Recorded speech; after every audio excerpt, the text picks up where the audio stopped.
Estamos de regreso en este punto y contrapunto de viernes y del orgullo. Cuando el humo blanco salió a favor de Jorge Bergoglio, la esperanza abrió su puerta no solo entre los católicos, sino entre todas las personas que buscamos acabar con la discriminación a las personas LGBTI.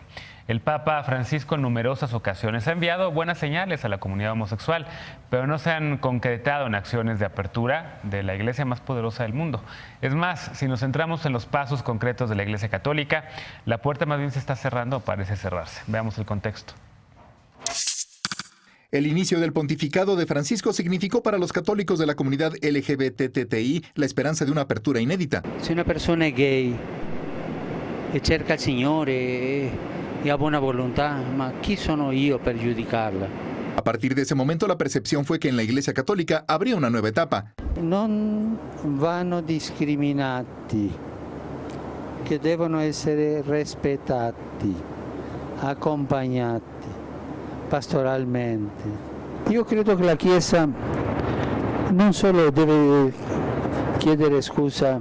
Sin embargo, los avances esperados no han sucedido. Hace unas semanas el Vaticano por primera vez expresó sobre la sexualidad y el género. En el documento titulado Varón y Mujer los creó, advierte que hay una supuesta emergencia educativa que ha generado un concepto confuso de libertad que busca aniquilar la naturaleza de las relaciones entre hombres y mujeres a través de conceptos ideológicos y no científicos. Según el informe sobre el estado de la homofobia, argumentar que la lucha por la identidad de género es una cuestión ideológica que amenaza la definición predeterminada de los roles de hombre y mujer es una táctica utilizada para socavar la lucha por los derechos sexuales. La ILGA señala que otra táctica para socavar los derechos sexuales es la promoción de la libertad religiosa, utilizada para justificar que las personas puedan negar la provisión de bienes o servicios, colocando a las personas conservadoras como víctimas obligadas a actuar contra su conciencia y avalando la discriminación. El ascenso de grupos y gobiernos conservadores ha reforzado estas estrategias. Desde 2017 se mantiene sin cambios la lista de países que protegen a las personas LGBTI. Solo 9 prohíben de manera explícita la discriminación por motivos de orientación sexual, mientras que 70 la penalizan. 6 estados imponen la pena de muerte: Irán, Arabia Saudita, Yemen, Nigeria, Sudán y Somalia.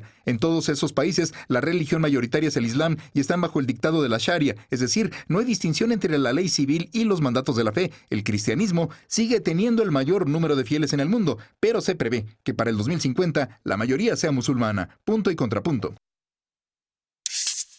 Bueno, y ahora sí, el tema para el que estamos esta noche en esta mesa. Primero empezamos con el catolicismo. Querida Judith, tú eres teóloga. Yo sí me acuerdo del cardenal Bergoglio, que estaba dando la batalla en contra del matrimonio igualitario en Argentina. Me acuerdo que hasta me pidieron un texto para La Nación de Argentina en donde hablaba sobre su frase esta de es una guerra de Dios. ¿Cómo lo ves ahora? En efecto, tú decías que cuando salieron estas declaraciones recibiste muchas llamadas y dijiste, no le crean. Sí, mira, yo recuerdo justamente el momento. Pensemos en Ratzinger, que era quien se iba, ¿no? Sí. Ratzinger provocó todas las fobias y las desbandadas del catolicismo. Lanzaron una actividad de solicitar, ¿no?, el salir de la iglesia. En fin, hubo una serie de cosas con Ratzinger. Entonces necesitaban a alguien carismático como Juan Pablo II. Juan Pablo II, de verdad, dejó de existir la Iglesia Católica y comenzó a existir el Papa Juan Pablo II, que lo quiere todo el mundo. Entonces necesitaban una gente carismática y encontraron al más carismático encantador. Además, debemos decir, es el primer Papa latino, ¿no? Entonces era recuperar al continente americano para el Vaticano. Pero aquí me quisiera detener para decir, la Iglesia Católica son dos cosas. Una es la jerarquía católica, que es justamente a quien le preguntan y a quienes citan cuando van a las leyes o cuando entrevistan en entrevistas como estas, pero habemos una feligresía de millones de personas que creímos en el mensaje salvador y reconciliador de Jesucristo. Dicho sea de paso, que además es un mensaje actual, vigente, que todavía sigue siendo una utopía porque no lo hemos logrado. Y nuestro mayor, en el caso como particular en el mío, nuestra mayor dimensión profética es justamente anunciar esa liberación de la que habla el Dios en el que yo creo. Entonces, son dimensiones distintas. Y desde ese lado sí cabe la diversidad sexual. Absolutamente, caben todas las personas, todas las formas de ser persona. Lo más profético de Jesús fue ser una persona que combatía los valores de su tiempo, no por combatirlos, sino por transformarlos en aquello que él decía, hay que liberar a la gente de la ley, no porque la ley esté mal, sino porque las leyes se han hecho para tenerlos controlados, ¿no? Entonces hay que rompernos. Desde el lado de los mormones, sí, me gustaría creer algo también, ¿no? Y yo también creo en Cristo, y soy de la corriente cristiana, pero también veo, analizando el cómo se puede combinar la sexualidad con la religión, es poder voltear a ver a otras religiones en otras partes del mundo, ¿no? El budismo en India, en Oriente y todo, musulmanes y demás, y recaer que no tiene que ver con esto, sino con principios más absolutos, como la conciencia, el sacrificio, la misericordia, la caridad, el amor al prójimo, que es ahí donde se rescata, ¿no?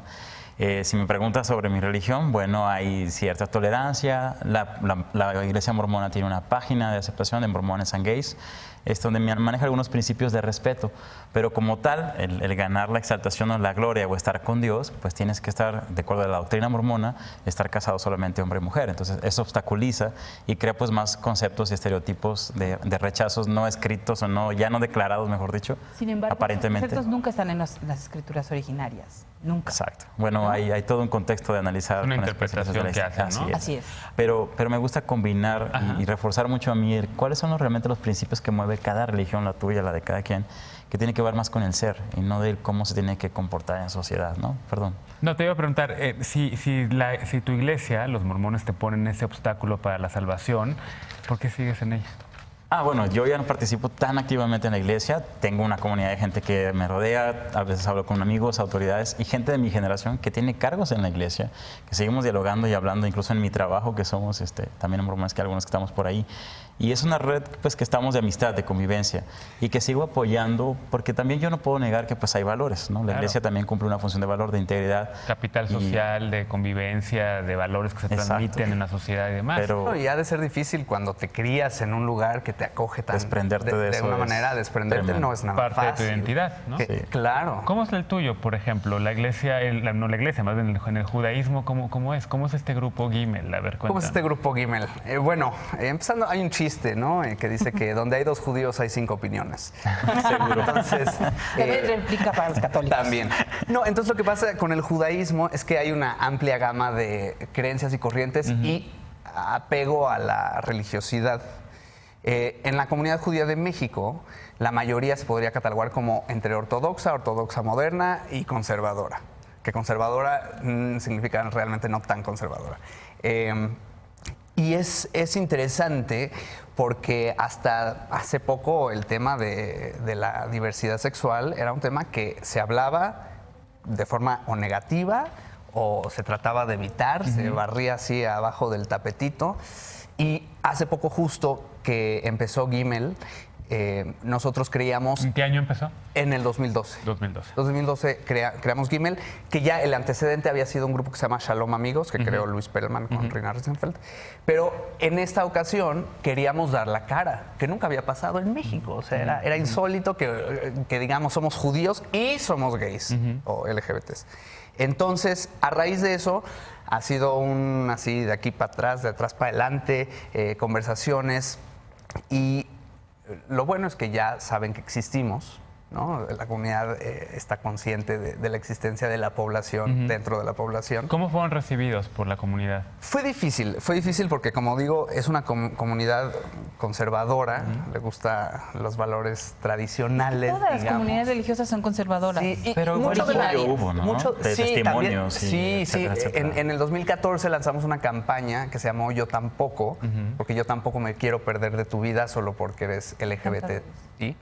Que causó un terremoto en la comunidad, ¿no? Porque teníamos testimonios de familiares. Desde familiares hasta... Eso creo que fue lo más impactante de su campaña. Los papás fueron los que... Sí, fue lo más conmovedor. Fue lo más golpeador. Porque justo, ¿no? Estábamos hablando del amor, que es más importante que todo, que yo creo que todas las religiones predican eso, que ¿no? a todas las religiones les hubiera encantado una campaña Está por el muy estilo. bien Sí, pues ahí se las prestamos. Pero no ha sido fácil y hasta el día de hoy tenemos casos de gente que corren de sus casas. O sea, también gente que se nos ha acercado y ha dicho, oye, gracias a tu campaña, mis papás entendieron y se dieron cuenta de lo que estaban pensando quizá no es exactamente lo que estaban sintiendo. Claro. Pues si tú eres LGBT, si eres una chica judía, un chico judío, o un chico mormón, o una chica mormona, o un católico, o una católica, aquí hay 3 personas que te pueden ayudar a guiarte, a ayudarte, a sentirte incluido en una comunidad. Búscalos, ahí están sus redes sociales. ¿Qué pasa desde el lado de una persona agnóstica, querida Citlali, como tú, o alguien ateo como yo? ¿Cómo vemos el tema de poder tratar de compaginar quien necesita tener una fe en un ser, una persona divina, y quien no como tú y yo, pero que además tratamos de entender y acercarnos y escuchar? Pues yo creo que es muy interesante porque, digamos, cualquier grupo de organización, entiéndase política, religiosa, social, tiene sus dogmas, sus creencias, sus contradicciones, y yo creo que tiene la necesidad de modernizarse y actualizarse. Y yo creo, o sea, yo procuro no hablar mucho de religión porque luego suelo ser malinterpretada, pero digamos respetuosamente, a mí no me gustan las religiones justo porque en sus cúpulas, en sus jerarquías, hay una serie de contradicciones, ¿no? Yo tengo amigos cristianos que me dicen, es que tú te comportas como una cristiana, ven con nosotros. Y como católica, una perfecta católica. Y yo creo que hay gente que es totalmente incongruente entre lo que dice creer y lo que hace. Así es. Y eso es, digamos, lo que no me late las religiones, pero creo que en el fondo es entender el mensaje que cualquier religión profesa. Yo concuerdo que es el amor, ¿no? Ahora, yo pienso mucho como en el desarraigo de lo que mencionábamos. Es como si a un tarahumara lo sacaras de su comunidad, o a un zapoteco también lo sacara de su comunidad. Y es parte de sus raíces, ¿no? De su formación.